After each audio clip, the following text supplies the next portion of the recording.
Welcome to the lecture 4 of this Java master course. Today we shall discuss the loops, the while loop, the for loop and the do while loop. So let's stay tuned together. So what is actually the loop? A loop in the Java is a control structure that allows you to repeat the block of code. This repeat, I have highlighted this word. So this repeat is the main concept a bit about the loops, and block of code, you all already familiar with the block of code, that any piece of code which is written between the pair of curly braces is the block of code. Okay, so it is used to repeat that block of code. So what is the importance of the loop?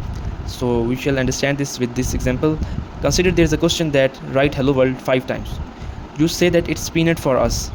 We will simply write the print statement 5 times in order to get this.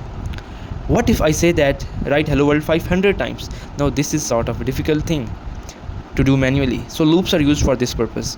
So first there's a general syntax of the while loop. So let's understand this. As you can see that this while which I am circling is the keyword.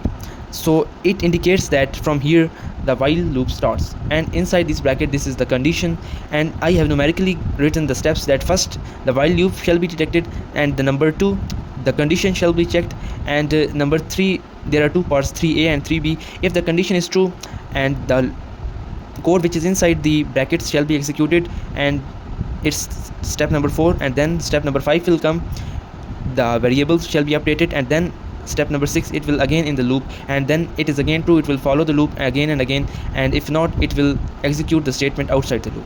So all the things depend upon this condition. So if this condition is true, the loop will start continuing. If this condition is false, the loop will lose control and the program control will be outside the block of the code. So there are three important things to consider: the condition, the updation, the termination. Okay, so if you don't understand, don't be worried, we shall discuss the example and then you will be understand. And this is the example of the while loop. We have declared the variable int a is equal to 1, and here is the while loop, and while a is less than or equal to 10. Okay, so let's understand this. We have first declared the variable a is equal to 1, which is initially at 1. So we are going to print sorry bro for 10 times, and at each iteration, at each repetition, the value of a is increased to 1. I mean here the value of a was 1, and after this statement is executed the value of a will be 2. 2 is still less than 10, the value, this will be again executed, the value of a will become 3. So this print statement and the increment statement will start executing until the program ends.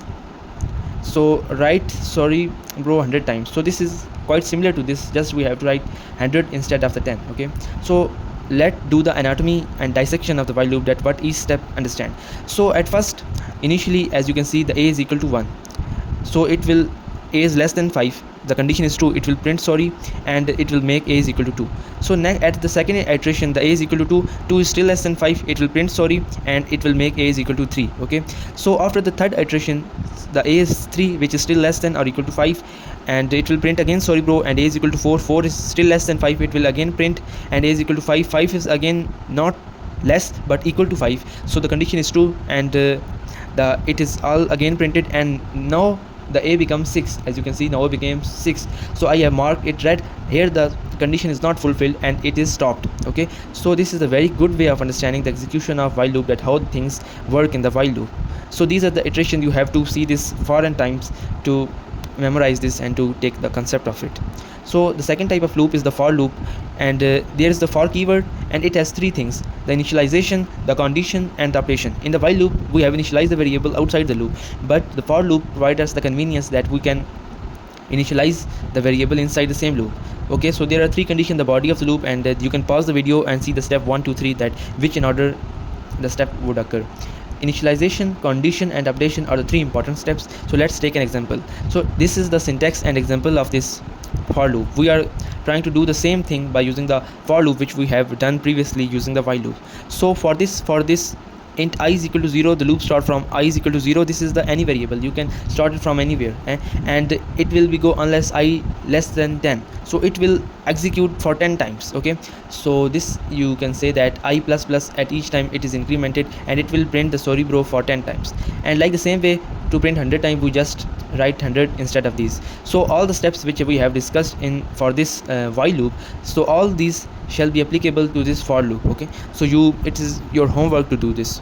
The third type of the loop is the do while loop. It is an important sort of the thing. The difference between the while loop and do while loop is that in the while loop, first the condition is checked, whether the condition is true or not, and if it is true, the body of the loop it executed. But here in the do while loop, first the code inside the body of the loop it executed, and then the condition is true, as checked whether it is true or not. So here is a major difference, that in the while loop, first we check the condition, then execute the body of the loop, and in do while loop, first we execute the body of the loop and then check the condition. So here is the example of the do while loop. There's a syntax. First is the do keyword, and there is a block of code, as you can see, encapsulated by this and this bracket. Here is the block of code. Okay, so whether the condition is true or not, as evident, the first there is a do block, so for at least once this print statement shall be executed, and then the condition is checked whether condition is true or not. So even the condition is not true, this statement will be executed for once. Okay, so where do the while loop is used?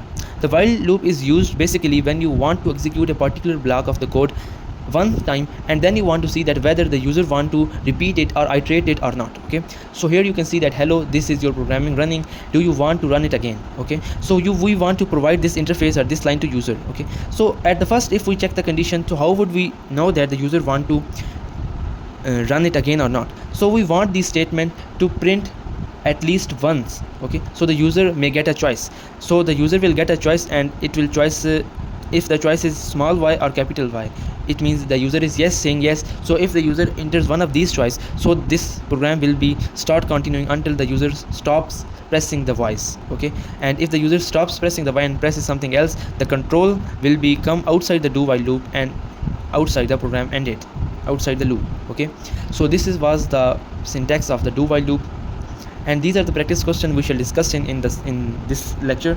So stay tuned. These are the 5 lecture, and this is in the next tutorial. These are the one of the most fundamental, and very conceptual things, the pattern printing. If you want to master loop, you must be able to write code for printing each of these statements. So apparently these things look hectic, but these are very important for your conceptualized learning. Okay, so I will make certain shorts or short videos on them to do all things for you. Okay, so let's move toward the coding section.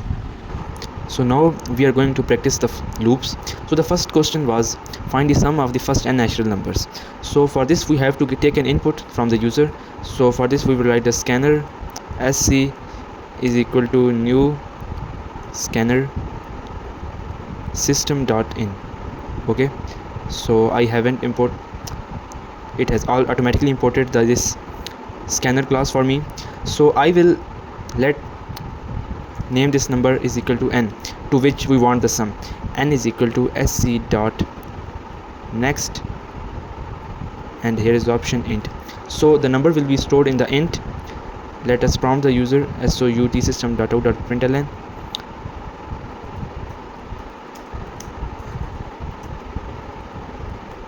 Enter the number. The user will enter the number and it will be stored in n.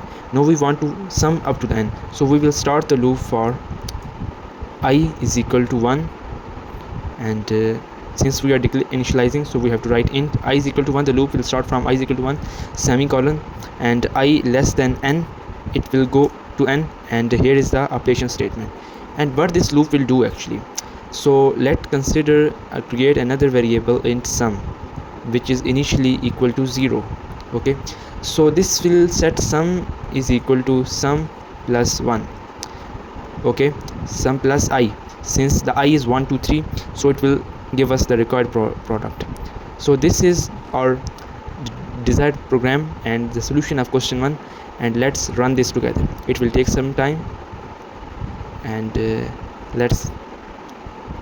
and it has enter the number. So let's say we want the sum of the number up to 10. okay, and it has not provided us the sum. Why? Because we have not written the print statement. So let's print the sum, and here it will print the sum for us. So let's run it again. Enter the number. We have entered the 10. okay, the sum is 45. You can also check this and verify this. okay, so the second question was to print all even numbers from 0 to 100. So first of all, we shall write the for loop to print all the numbers from 0 to 100. The loop starts from int I is equal to 0 and it goes from I less than or equal to 100. Here it is important to write the less than or equal to, because if we put only less than, it will print up to the 99. So here SOUT, where we want to print I, because I will 1 0 1 2 3 and it will start incrementing it. And let's add a certain space after I and here. So what will it print? So let's see. As you can see that it is printing the numbers from 0 to 100. okay, so it is printing numbers from 0 to 100. So let's remove this ln, so it should not get onto the next line. So it is printing all the number from 0 to 100, and we basically do not want to print all number. We just want to print only the even numbers.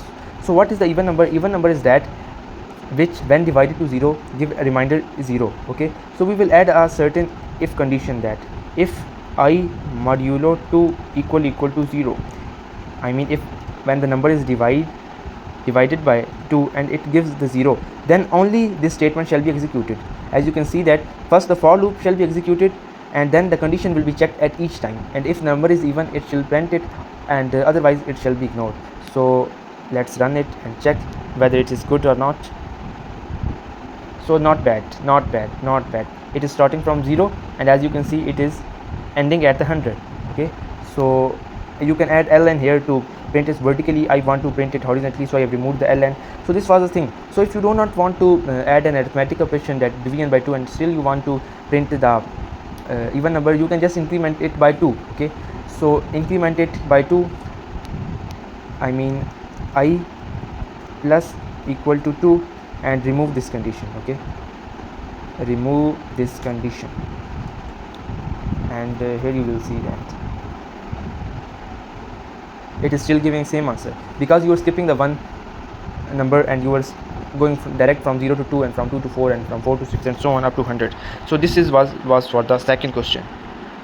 So let's solve our question number 3. okay, so which is to reverse a given number. We have the input 1 2 3 4 and we want to output the 4 3 2 1. So there are two main concepts in solving this question. okay, the first is the modulo operator. The modulo operator gives us the last digit, the division operator removes the last digit. okay, so the core concept is that we will separate the digits from the end, I mean 4 then 3 then 2 then 1, and then we shall combine it and return 4 3 2 1. okay, in the reverse order. So this will be the reversal of the method of this. So let's declare some numbers. So int number is equal to 1 2 3 4. This is the number which we want to reverse, and we will store the reverse number in the reverse. So let's make it 0 initially, and we want to store the individual digits in the variable digits. okay, so let's start the loop while number not equal to 0. So why we are writing this, you will come to know in certain seconds. So while number not equal to 0, what it should do, it should separate the digit and store in the digit is equal to number modulo 10. okay, and REVE reversed number is equal to digit, RE reverse multiply 10 plus digit. okay, and number should be divided by 10 here. So you may get confused, but it's the fundamental arithmetic which we have just discussed. We are separating firstly the digits by this line, digits is equal to number modulo 10. This will extract the digit, and we will, if you know the binary, decimal and decimal place value of the order, then you will understand this line, that we will separate the value from the end and move it in the next line and store it in the reversed variable. okay, so at this end we are discarding or eliminating the digit which is at the end. So for example, if the number is 1 2 3 4, it is divided by the 0, then it will become only 1 2 3, and the next step we will be dealing with only 1 2 3. So first the number was 1 2 3 4, and when we take mod of it by 10, the 4 is stored in this digit. okay, so the 4 is stored in this digit, and it is 0 firstly, and at this iteration the force is 0. The number is not equal to 0, then the loop will again run, and now the number is only 1 2 3. The number 1 2 3, when again take mod with 10, will return 3 will be stored in the digit, and we have 4 already stored in this reverse digit. So 4 multiplied 10 is equal to 40, 40 plus 3 is equal to 43, so we will get 43, and 1 2 3 will again divided by 10 and we will get only 12. 1 2 1 2 is not equal to 0. The loop will always run and again run, and again we will take it mod, we will store 2, and we have already 42 stored in this 43 stored in this reward. So we will multiply 43 multiply 10, which is 430, and will plus add to 432. Okay, and the last number will be 1. 1 is not equal to 0, and when we take mod of it with 10, it will return 1, and we have the 432. When we multiply it by 10, we will get 4320, and when we add plus 1, which is we have separated in the digit, it will again get the 4321. Okay, so in this way we will get our reverse number. So let's check whether our algorithm is correct or not. So let's print the reverse number. Okay, and when I run this program, it will hopefully print the reverse number. So as you can see, it is 4321. so this could be little tricky for someone who is new and who is not as much familiar with maths, but you should practice this. Okay, so let's move toward the next problem. So this is the last question of today, to find the factorial of a number. So what is actually the factorial of a number? You should be familiar with the factorial notation and what is factorial. If you are not, then you are not supposed to do coding. So factorial of a number means starting multiplying from that number up to 1. Okay, so here is the example 5 factorial. To find the 5 factorial, 5 multiply 4 multiply 3 multiply 2 multiply 1. So we will use the loops to do this.